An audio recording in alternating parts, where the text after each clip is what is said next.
So body temperature and our sleep cycle, all sorts of things. Daylight is a big cue for taking minutes, and even artificial light can stretch your daily clock. So if I mean, travel somewhere with the dangerous, everything's usually just like according to the time zone, trying to help you stay around the clock. But we set a clock and take time, which is when you experience jet lag. Your biological clock says it's time to go to sleep, but your hands don't set the time to go to sleep, and so that condition can be a little taxing if you're traveling. But these taking minutes also change the age, which is why a lot of younger people tend to be males, but as they age, older people tend to wake up and go to bed early.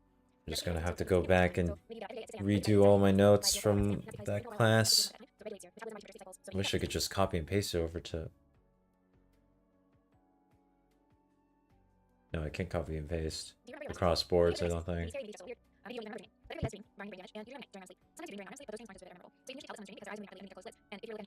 I mean, the only real problem is that...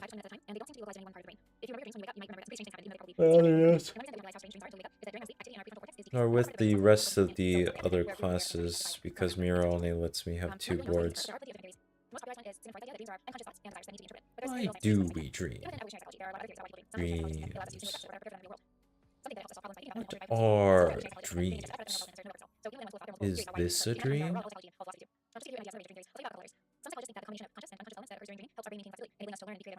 is that dreaming helps our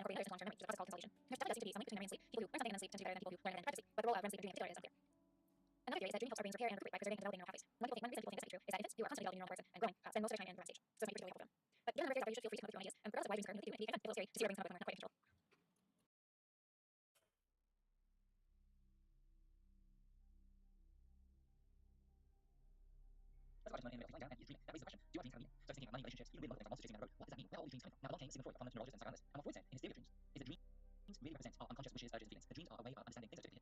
Oh my god, Freud is in every single one of these. God damn, guys. He's important, but he's not... Actually, that makes sense. He was very concerned with the unconscious. Okay, fair enough. Fair enough. You can have Freud in this video. I'll be right back, though.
Just realized something.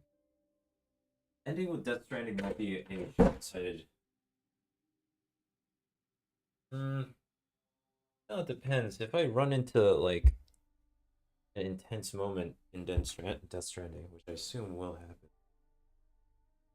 I may force myself to be more awake, which the whole point was that I'm supposed to be sleepy as fuck, so that I fall asleep in a time that I would prefer to work with in the future, which is early.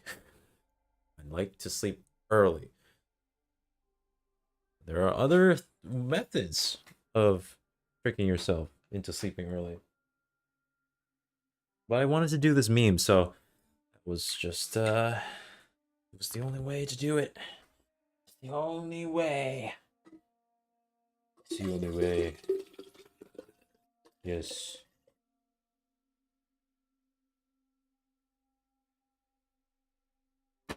Let's go.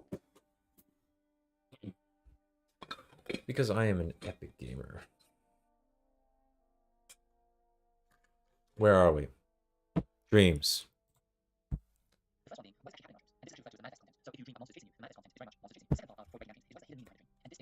AKA the stuff that keeps making me sleep overtime. Because every so often, I'll wake up to my alarm, and then I'm like, wait, no, that dream was kind of a banger, though. Not like that. I mean, it was like a really interesting, like, high concept, like, absurdist, fantasy, sci-fi, horror, philosophical, dirty. And I'm like, yo, I want to keep going. I need to know what happens next. What do you think of that, Freud?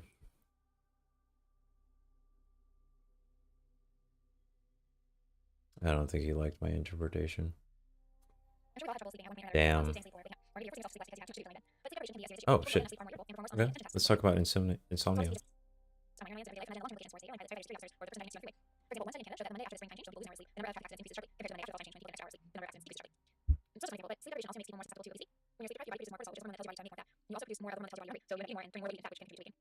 Okay. I need a vine boom for a... What the fuck?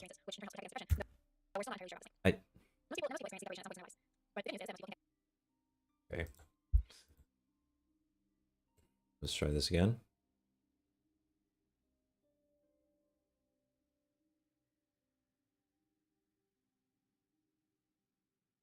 Wait, hang on. Hang on, this is gonna be good, I swear. Wait.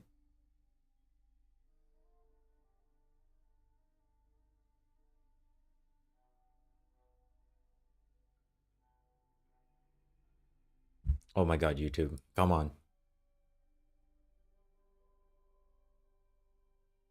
Ludwig's chess boxing tournament is still going? What the hell?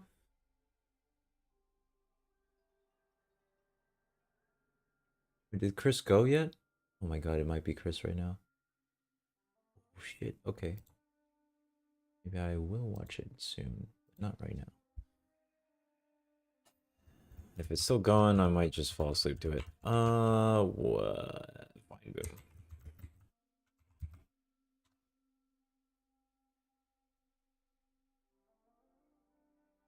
Loud as fine boom.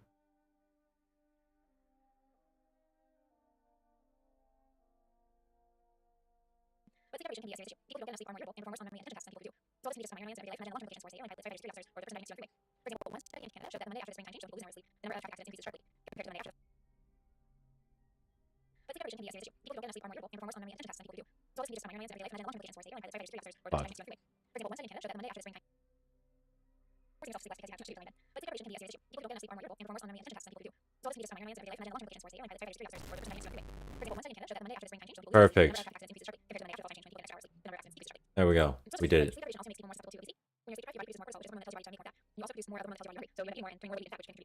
I don't feel irritable, but I do feel like I have poor memory. That's fair.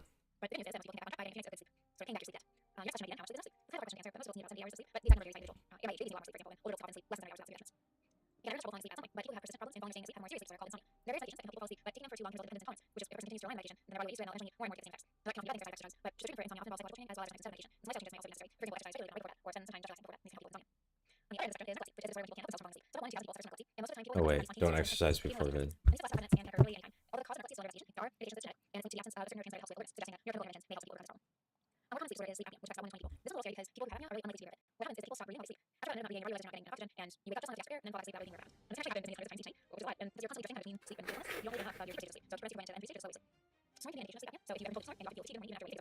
Man, I keep forgetting about sleep apnea. That shit is fucking wild.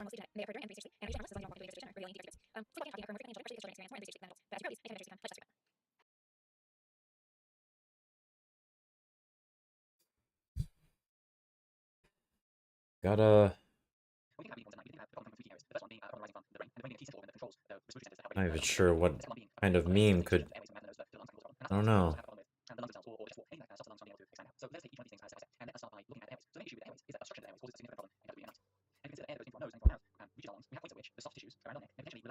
Blue. Blue good. What? The structure of the eye? Oh. Okay. Just mistitled it. Okay. Oh my god, what is happening? Why? I can't understand. Okay. Okay, so I'm not the only one that sees this tiny window. Why is it so small?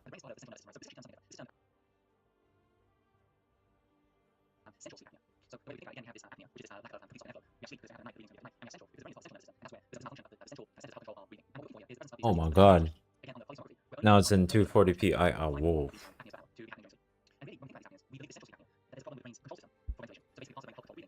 I guess this is the final boss.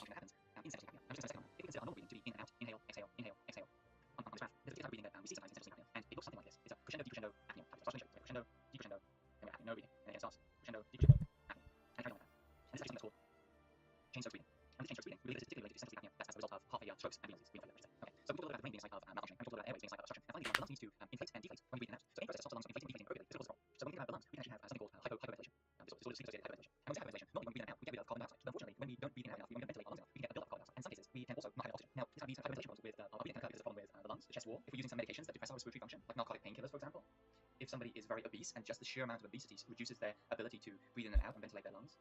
And the problem here is that this chronically elevated carbon dioxide poses a problem because it can actually result in right-sided heart failure. And never mind our low oxygen, because one of the things that we know is that our brain, our heart, pretty much all the organs in our body need oxygen to function. So if we have a low oxygen, we're going to have problems with our brain over time, especially chronically. We can have a degree of cognitive impairment. We may have problems with our heart. Some people may develop arrhythmias, abnormal heart rhythms, again, over time. And also our blood as well. So we can develop polycythemia, which is a very elevated amount of red blood cells in our blood. And this can also be a problem. That can cause its own huge range of complications. So as we can see here, breathing-related sleep disorders, we can really break them down into these three big categories. Are they related to the airways, obstructive sleep apnea? Are they related to the brain, central sleep apnea? Or are they related to the chest wall, the lungs, this kind of sleep-associated hypoventilation conditions or disorders?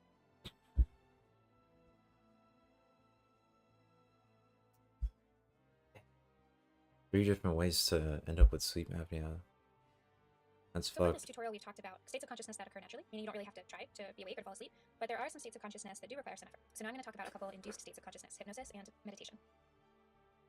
When you think of hypnosis, you might think of the typical Hollywood depiction of some creepy guy who swings a pocket watch in front of people's faces and then gets them to start clicking like a chicken or something else they would never do normally. But don't worry, no one can actually do that to you without your consent. A hypnotist's power rests completely in how open you or the person being hypnotized are to suggestion. And most people are open to some degree of suggestion, at least. For example, try this with someone who hasn't seen this video. Get them to stand up and close their eyes, and then tell them that they're swaying back and forth. So don't tell them to sway back and forth, just tell them that that's what they're doing. And most people, when they hear you tell them that they're swaying, will actually start swaying if they weren't before. But if they know what's coming and don't want to be swayed, then this won't work. It's the same with hypnotism. It usually involves getting people to relax and focus on a particular spot or internal function like breathing, and people become more susceptible to suggestion in this state, but only if they want to. So as you enter into that state of hypnosis, an EEG would pick up more alpha waves in your brain, indicating an awake but relaxed state. And some people use hypnosis to try to retrieve memories, which is kind of dangerous and not scientific, because memory is very malleable, and since we don't record events in our head like a video camera does, sometimes people who supposedly retrieve memories during hypnosis can actually create false memories that incorporate the hypnotizer's leading questions or expectations, even if they don't intend to. And some people also think that hypnosis helps them refocus their attention, which is why it can be used to treat pain. For example, That's there's how I some keep evidence that messing up people under hypnosis reduce AMQ. activity in areas that process sensory input, even though the areas that receive the sensory input, the sensory cortex, are functioning normally. So this could mean that although I always hypnosis think that it's doesn't Kirito running up the sword, but it's actually Asuna the whole time. But again, the bottom line is that if you think it What's will work, up with it has a that? good chance of working. But if you think it won't work, then you're stuck with the more traditional pain-killing techniques. And another induced state of consciousness is meditation. There are a lot of definitions of meditation, but we're going to focus on the type that involves training people to self-regulate their attention. Tylenol. So meditation can be guided and focused on something in particular. Did you go any harder than that? Or relaxing muscles or something like that. But meditation can also be unfocused. And I hope you have a during light meditation, very people experience more alpha waves than during normal relaxation. And then during deep meditation, this is the type that usually only experts achieve, like Tibetan monks. They have increased theta waves in the brain, which also happen during some sleep stages, but you're still awake. thorough There aren't very many scientific description. studies on long-term effects of meditation, but some studies do indicate that in people who regularly Thoroughly get into deep meditation, reviewed there's increased activity description. when they're not There we meditating, go. increased activity in their prefrontal cortex, right hippocampus, and right anterior insula, suggesting that those people have an increased ability to control their attention. Prefrontal Which is cortex. good. Hype. This ability to control your attention could have important implications for people with attention-related disorders such as ADHD, or even people who want to avoid some of the attentional deficits associated Okay. with natural aging. I need to meditate.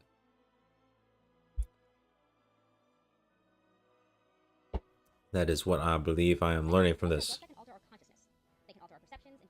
Oh, psychoactive drugs.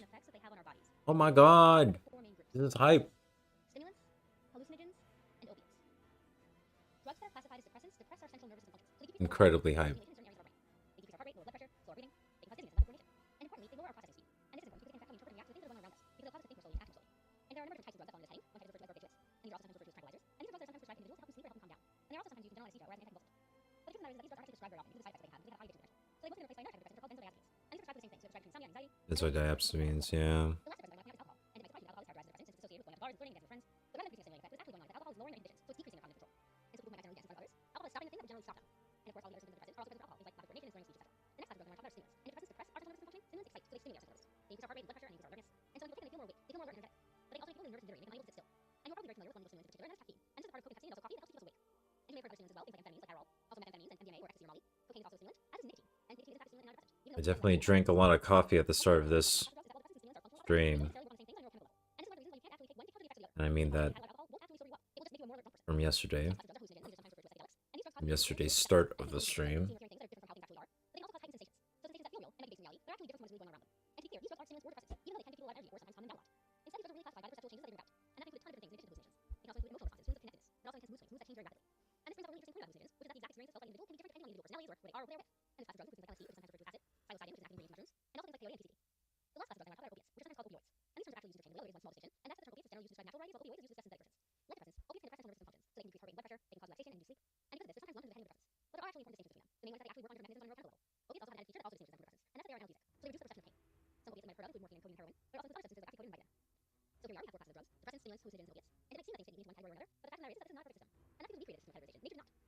Oh my god, it's field BGM 169.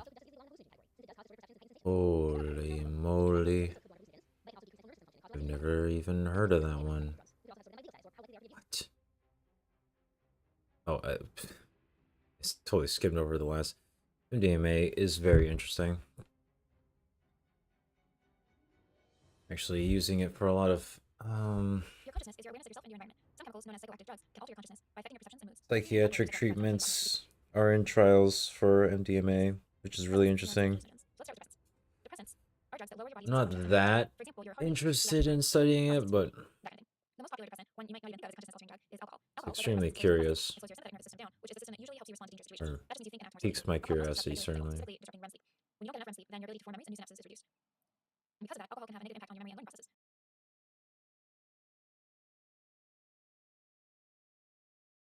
And finally, and what you probably know about alcohol is that it's a disinhibitor, meaning it removes your inhibitions. People who drink are more likely to act on their impulses, which often leads to impaired judgment and reduced self-awareness and self-control. So that mostly covers what we're going to talk about with alcohol. Another type of depressant is a barbiturate, which used to be called a tranquilizer, but that term isn't really used much anymore. And clinically, barbiturates are usually used to induce sleep or reduce anxiety. They work by depressing your central nervous system activity. Some side effects of barbiturates are reduced memory, judgment, and concentration, and when combined with alcohol, they can lead to death. On a side note, combining alcohol with drugs is generally a bad idea. Your body can handle only one substance at a time, so take it easy. The most commonly prescribed depressant drugs are benzodiazepines, which are sometimes called benzos for short. Benzos, like most other depressants, enhance your brain response to GABA, which is an inhibitory neurotransmitter. Basically, how it works is that benzos open up GABA-activated chloride channels in your neurons, which allows more chloride ions to enter the neuron and get more negative charge, which then makes it more resistant to excitation. And that's why these drugs are often prescribed as sleep aids or anti-anxiety medications. There are three types of benzos: short-acting, intermediate-acting, and long-acting. Short and intermediate-acting benzos are usually prescribed for insomnia, whereas the long-acting benzos are preferred for anxiety. The last type of drug I'll tell you about in this video is opiates. And opiates are used to treat pain, and they can also be used to treat anxiety. That's what it was. Opiates you've heard of are heroin and morphine. The reason opiates are used to treat pain is because they activate your body's receptor sites for endorphins, which are your body's natural pain reducers. And this mechanism is actually what makes opiates a different Do not mix benzodiazepines with alcohol. It is fatal. It acts on different GABA receptors.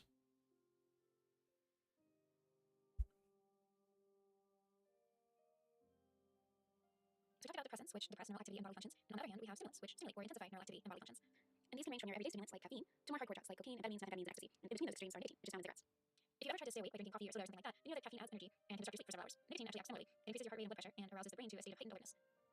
Nicotine also suppresses your appetite, which is one reason that people sometimes gain weight when they quit smoking. Without nicotine, your appetite returns to eat more. And at very high levels, nicotine can actually cause muscles to relax and cause the release of certain neurotransmitters that may reduce stress. And that's your body's natural response to try to counteract all that heightened alertness and tension caused by nicotine. Both caffeine and nicotine are physiologically addictive, meaning that your body grows accustomed to them and starts to experience negative reactions when you don't get enough. For example, you might know people who drink a lot of coffee every day. You might know those people. And when you don't get coffee, think about if you experience any headaches, irritability, difficulty concentrating, even depression. And that's withdrawal symptom from the caffeine and coffee. And nicotine is even more addictive than that. This is one reason it's so hard to quit smoking. Once the body gets used to nicotine, its absence can lead to withdrawal symptoms like anxiety, insomnia, distractibility, and irritability. And cocaine is an even stronger stimulant. It causes your brain to release so much dopamine, serotonin, and norepinephrine that it basically depletes your brain cells. And once the drug wears off, you experience symptoms of depression and become very depressed. Regular cocaine users can experience emotional disturbances, I don't really convulsions, cardiac drink arrest, coffee that often. Amphetamines and Okay, jeez. and that can cause a feeling of euphoria that can last up to 8 hours. But after that wears off, people experience again intense irritability, insomnia, even seizures, and depression. And that is highly addictive, and people will literally just live their lives to get another fix. Long-term addicts might even lose the ability to maintain normal levels of dopamine as their brain tries to adjust to the intense highs.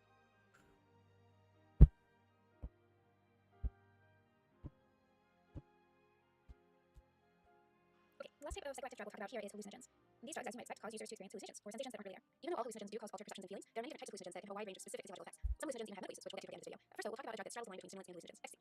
And ecstasy is a synthetic drug that sort of lives in both the stimulant world and the hallucinogen world. And like a stimulant, it greatly increases dopamine and serotonin and leads to a feeling of euphoria. And it also stimulates the body's central nervous system. Right after taking ecstasy, people experience high blood pressure, dehydration, overheating, sometimes over death.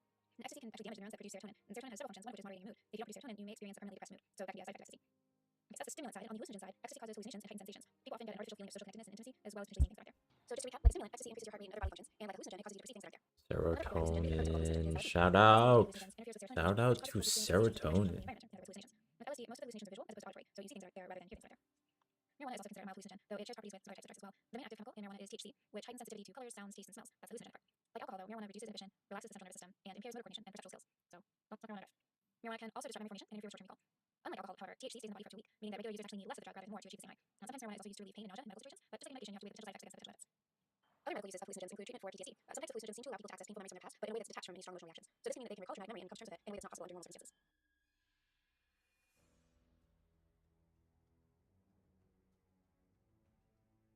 Even when you're resting, your brain and body are hard at work maintaining stability in your internal environment. It's a process called homeostasis. It's how you maintain your temperature, heartbeat, metabolism, all that, even though external conditions change. And it's also a state your body strives for when you get out of balance. You experience this before if you're exercising, you get out of breath, really hot and sweaty, and then afterwards your body pulls you off and lowers your heart rate. That's homeostasis at work.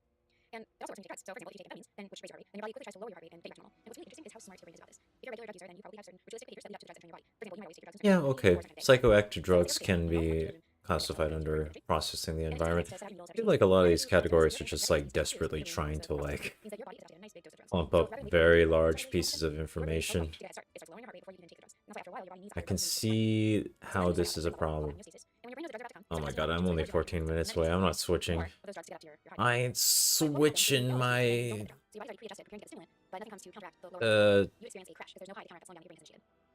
topic. Not gonna be switched just yet.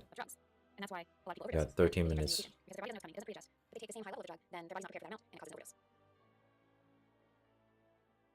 Hey. Karimashita. Although there's a surprisingly high number of ways of getting drugs into your body called routes of entry, we're just going to talk about some of the most common. So one that might come to mind pretty easily when you think about hardcore drugs is injection. So we'll talk about that. The other main routes are oral entry and inhalation. Oral entry means that you swallow something, so that could be a pill or some alcohol. Either way, you're drinking it, you're ingesting it in some way. And this is one of the slowest routes of entry. Oh, encoding strategies. In order to absorb by your bloodstream, which can take about half an hour. They're splitting it up into a bunch of different things. This is crazy. Oh my god. And finally, the most direct route is injection. With injection, we're usually talking about intravenous injection, which means it goes right into loading. This begins to take effect within seconds. Intravenous injection can be Bro, this is just like my freaking class, but split into a bunch of like arbitrary sections and then distributed randomly. It's not pure random, but damn.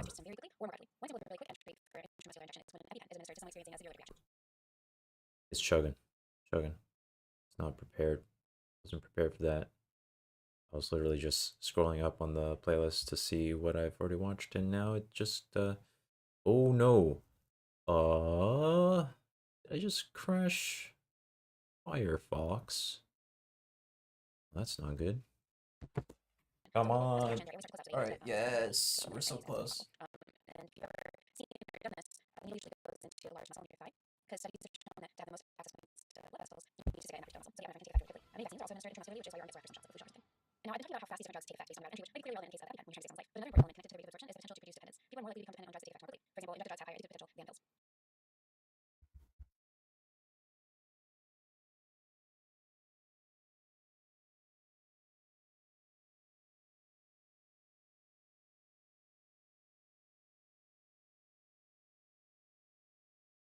I'm waiting. I'm gonna talk about dopamine. Think about a time you felt happy or particularly rewarding. Maybe like, and this could be maybe somebody gave you a hug, or you received some verbal praise, yo. or you just ate a particularly excellent piece of cake. And in these situations, Oxytocin. your brain was responding in a similar way, even though different stimuli, they all indicated that you were feeling rewarded. So what we're going to talk about is the reward pathway in the brain. So this is your brain. You're slice your brain in half, you're looking at the right hemisphere here. So your brainstem, prefrontal cortex, and the rest of it. So I've had this explained to me like 5 different times throughout my life. Every time it just seems slightly different. Kind of whack. Alright, VTA I'm familiar with. Yep.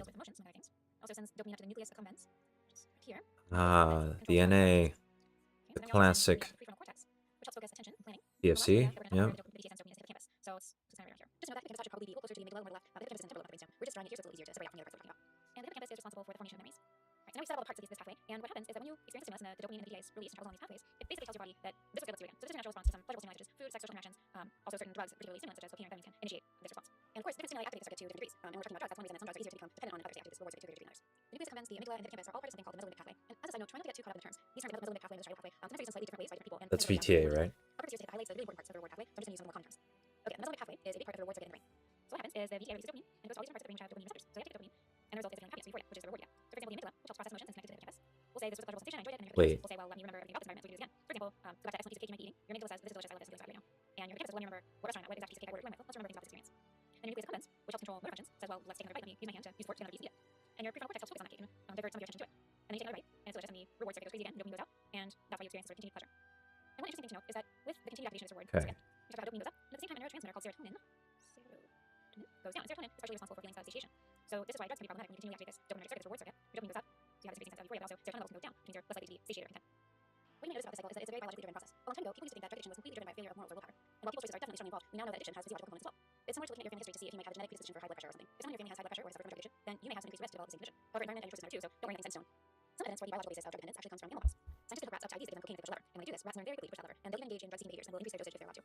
What's also really interesting is that negative consequences don't affect an addicted brain in the same way they do a normal brain. For example, when you give a rat regular food that it likes paired with a substance that makes it sick, it learns to avoid that food. It doesn't like it anymore. But when you give an addicted rat its favorite drug paired with a substance that makes it sick, it still wants that drug. So whereas with regular food, it learns that, oh, something bad happened when I ate this food, I'm not gonna do it anymore. With the drug, it says, oh, something bad happened when I took this drug, but I don't really care, I really need that reward. And so what those kinds of studies show us is that addiction seems to take over our rational mind. So what we'll talk about in the next video is tolerance, or how you get accustomed to different levels of reward, and withdrawal, so how you react when those pleasurable sensations are taken away from you.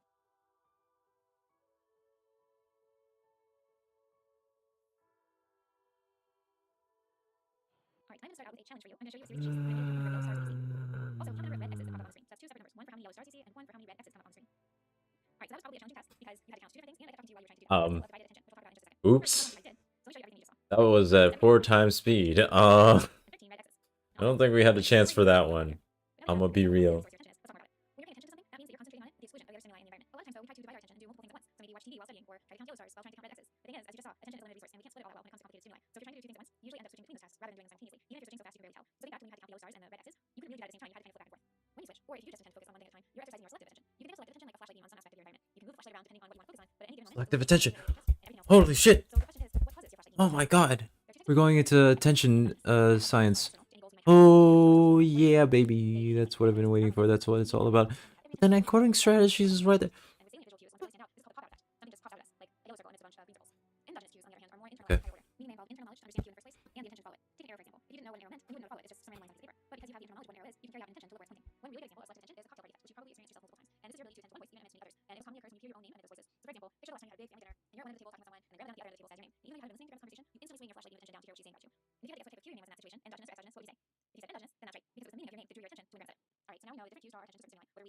But what happens to all the stuff we're not paying attention to? Scary enough, we experience something called intentional blindness, which means that we're not consciously aware of things that happen in our visual field when our attention is directed elsewhere within that field. So think back to that smiley face from our demo in the beginning. Because you were focused on yellow stars and red X's, you might have missed the smiley face, especially because you can't blend in with the yellow stars. And that's a minor example, but intentional blindness happens in more important situations too. For example, can you say exactly where the nearest fire extinguisher is? If you're like most people, you probably go by this every day when you're going to your home or office or wherever you are. But very few people actually pay attention to where things like fire extinguishers are. Even though right now, Intentional blindness makes the best memes. It's very funny. When it's used for like pranks. Very harmless pranks too. Well, to be honest, it's less pranks and more just like cognitive science demonstrations that take the form of pranks that are uploaded, and they're like, ha, got him. Got him. Good job, cognitive science. You did it. You've created the best prank videos. You've probably experienced that even when you're in a loud, crowded room, you're pretty good at attending to the one person who's talking to you. But you still hear bits and pieces of conversations that you're not trying to attend to. What those bits and pieces are and aren't are what interest psychologists who study selective attention, where your ability to focus on something that's relevant to the task at hand while ignoring other information. One way to study selective attention is to observe people while they're doing something called a shadowing task. In this task, you're wearing a pair of headphones, but different information is coming in through each earpiece. So to the left ear, you're hearing one thing, and to the right ear, you're hearing something completely different. Maybe a different person's voice, maybe a different language even. And you're told to repeat everything that's said in one ear, say the right ear, so you have to pay attention to it, and to ignore the other. Based on what we learned about the type of unintended information that we actually do. And then they say 1A to B 3C, I think. The first is Rodman's early selection theory. Rodman's idea was that all the information in your environment goes into a sensory register, which briefly registers or stores all the sensory input you get. This includes words, clicks, sirens, any other Or no. Then this input gets transferred to the selective filter array, which identifies what it's supposed to be attending to via basic physical characteristics. So if we're talking about language, the selective filter identifies the voice, pitch, speed, accent. Holy crap. We're actually learning selection theory. Funnel style. Filter. Selective filter. I mean, broadband. Yeah, broadband was the one. Ooh. Actually, I have a test coming up soon on that involves this. It's not that big of a deal though. Pretty straightforward thing. It's just different scientists decided to move the filter in different spots. It is what it is. Yeah, the attenuator like weakens the signal. Yeah.